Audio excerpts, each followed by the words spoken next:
మీ కుటుంబ శాంతి, ఆరోగ్యం, ఆర్థిక అభివృద్ధి కోసం రుద్రాక్ష మహాపూజలో తప్పక పాల్గొనండి. ఇప్పుడే నమోదు చేసుకోండి. నమస్తే, వెల్కమ్ టు సుమన్ టీవీ. నేను మీ కృష్ణవేణి. మంత్రము, యంత్రము, తంత్రం, వాస్తు, జ్యోతిష్యం, రత్నాలు, రుద్రాక్ష అన్నీ కూడా మానవ జీవితంలో గ్రహస్థితుల్ని ఖచ్చితంగా ప్రభావం చూపుతాయి. ఒకప్పుడు దీన్ని మూఢనమ్మకం అని కొట్టేశారు. మనం శంకర్లో పోస్తే గానీ తీర్థం అనం కదా. ఇప్పుడు సైంటిస్టులు విదేశాల్లో, అమెరికా లాంటి దేశాల్లో ప్రయోగాలు జరిగి హైందవ ధర్మము అందులో చెప్తున్న ప్రతి అంశము నిజమే అని ప్రూవ్ అవుతూ వస్తుంది. ఈ సందర్భంలో ప్రత్యేకంగా చెప్పుకోవాల్సింది సాక్షాత్తు శివంశగా మనం భావించే రుద్రాక్ష గురించి. అటువంటి ఒక రుద్రాక్ష ఉంటేనే విపరీతమైన ఎనర్జీ ఉంటుంది.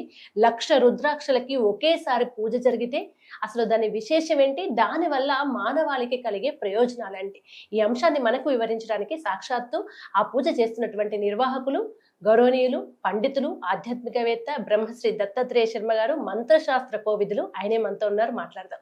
గురువు గారు నమస్కారం. నమస్కారం అమ్మా. ఎంత మంచి సంకల్పం గురువు గారు. ఒక రుద్రాక్ష ఇంట్లో ఉంటేనే మనకు చాలా మంచి జరుగుతుంది, చాలా పాజిటివ్ ఎనర్జీ ఉంటుంది. 1,00,000 రుద్రాక్షలకి పూజ, అసలు ఈ సంకల్పం ఎందుకు చేశారు, ఏంటి విశేషం? శ్రీ మహాగణాధిపతయే నమః. రుద్రాక్ష సాక్షాత్తు పరమేశ్వర స్వరూపం, అది అందరికీ కూడా తెలుసున్నటువంటిది. శివుడి యొక్క కన్నీటి బిందువుల నుంచి ఉద్భవించింది రుద్రాక్ష. శివో ఐశ్వర్యకారక. ఈశ్వరుణ్ణి ఆరాధన చేస్తే ఐశ్వర్యం కలుగుతుంది. ఐశ్వర్యములు అంటే ఏంటి? డబ్బు ఒక్కటి ఉండడం ఐశ్వర్యం కాదు. మనల్ని గౌరవించి ప్రేమగా చూసుకునేటటువంటి తల్లిదండ్రులు ఉండడం ఒక ఐశ్వర్యం. అలాగే తల్లిదండ్రుల్ని గౌరవించి ప్రేమగా చూసుకునేటటువంటి బిడ్డలు ఉండడం ఒక ఐశ్వర్యం. మన యొక్క కష్ట సుఖాల్లో మనతో పాటు ఉండే జీవిత భాగస్వామి ఉండడం ఒక ఐశ్వర్యం. మనం ఏ పరిస్థితుల్లో ఉన్నా సరే వెన్ను తట్టి ప్రోత్సహించేటటువంటి స్నేహితులు ఉండడం ఒక ఐశ్వర్యం. ధనానికి, ధాన్యానికి లోటు లేకుండా ఉండడం ఒక ఐశ్వర్యం. కంటి నిండా నిద్రపోవటం ఒక ఐశ్వర్యం. కడుపు నిండా శుభ్రంగా తృప్తిగా భోజనం చేయడం ఒక ఐశ్వర్యం. ఇవన్నీ కూడా అష్టైశ్వర్యాలు. ఈ ఐశ్వర్యములు కలగాలి అనంటే ప్రతి మానవుడికి ఇవి కావాలి. ఇవి కావాలి అంటే శివో ఐశ్వర్యకారక, పరమేశ్వరుణ్ణి ఆరాధన చేయాలి. ఈ పరమేశ్వరుణ్ణి ఆరాధన చెయ్యాలి అంటే మిగిలిన దేవతార్చనల్లో లాగా దేవతల యొక్క అర్చనా విధానంలో కాకుండా ఈశ్వరుడి యొక్క అర్చనా విధానం చాలా సులభతరంగా ఉంది. ఎందుకు అంటే ఈశ్వరుడికి చెంబు నీళ్లు పోస్తే చాలు, చిటికడు భస్మం వేస్తే చాలు, పరమేశ్వరుడు పొంగిపోతాడు. అల్ప సంతోషి కాబట్టి ఈశ్వరుడు. అయితే ఈశ్వరుణ్ణి ఆరాధన చేసేటటువంటి విధానంలో భస్మార్చన ఒక విధానం, రుద్రాక్ష అర్చన ఒక విధానం, బిల్వ అర్చన ఒక విధానం. విభూతిర్భూతిరైశ్వర్యం. విభూతి ఏదైతే ఉందో దాన్ని శివనామస్మరణ చేసి రోజు ధరించడం వల్ల శరీరంలో ఉన్నటువంటి రుగ్మతలు తొలగిపోయి శరీరానికి సంపూర్ణమైనటువంటి చైతన్యం కలుగుతుంది విభూతి ధరించడం వల్ల. అలాగే రుద్రాక్షలు ధరించడం వల్ల, రుద్రాక్ష మన సైంటిఫిక్ పరంగా చెప్పాలి అంటే బీపీని, ఇతరత్రా శరీరంలో ఉండేటటువంటి కొన్ని వ్యాధుల్ని కంట్రోల్లో పెట్టడానికి ఈ రుద్రాక్ష ధారణ ఒంటికి ధరించి ఉండడం వల్ల ఆ కొన్ని వ్యాధులు కంట్రోల్ అవుతాయి. బీపీ, ఇతరత్రా కొన్ని వ్యాధులు కంట్రోల్ అవుతాయి అన్నమాట. అది ఎందుకు? ఈశ్వరుడికి ఉగ్రుడు అనేటటువంటి పేరు, రుద్రుడు అనేటువంటి పేరు. విపరీతమైనటువంటి కోపం. ఎప్పుడు వస్తుంది కోపం? ఎప్పుడూ శాంతంగానే ఉంటాడు. పొరపాటు జరిగినందువల్ల ఎవరైతే పొరపాట్లు చేస్తారో, ఈ సృష్టిని నాశనం చేయాలని ఎవరైతే చూస్తారో వారి యందు కోపం కలిగి మూడో కన్ను తెరిచేటటువంటి సమయంలో ఈశ్వరుడికి కోపం కలుగుతుంది. ఆ కోపాన్ని కంట్రోల్ చేయడం కోసం కేవలం ఎవరైతే తప్పు చేశారో వారిని మాత్రమే శిక్షించి మిగిలిన వారందరినీ కూడా రక్షించేటటువంటి కంట్రోల్ కోసం ఈశ్వరుడు ఆ రుద్రాక్షలు ధరిస్తాడు.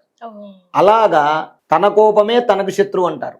మానవులకి తన కోపం తనకు శత్రువు కాకుండా, తనని నాశనం చేయకుండా ఆ కోపాన్ని, ఆ బీపీని కంట్రోల్ చేయడం కోసమే రుద్రాక్షలు ధరించాలి మానవుడు.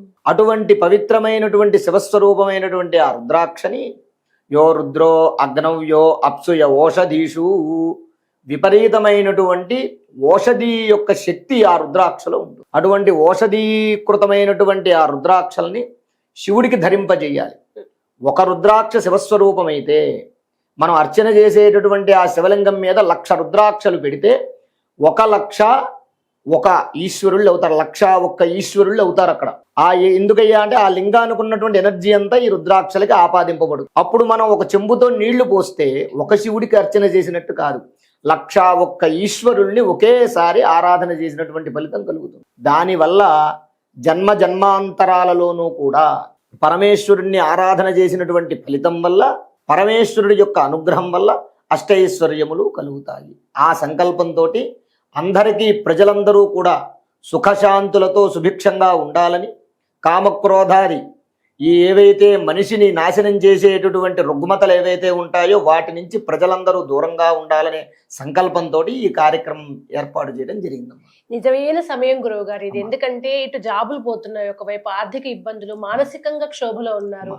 ఏం చేయాలో అర్థం కాక మీరు అన్నట్టుగా విపరీతమైన ఆవేశం, కోపం, ఇదే సరైన సమయం. స్ట్రోక్స్ వస్తున్నాయి, హార్ట్ అటాకులతో పోతున్నారు. ఇప్పుడు శివారాధన మీరు అన్నట్టుగా అది ముఖ్యంగా రుద్రాక్షల ఆరాధన ఇప్పుడు మానవాళికి చాలా అవసరం ఉంది.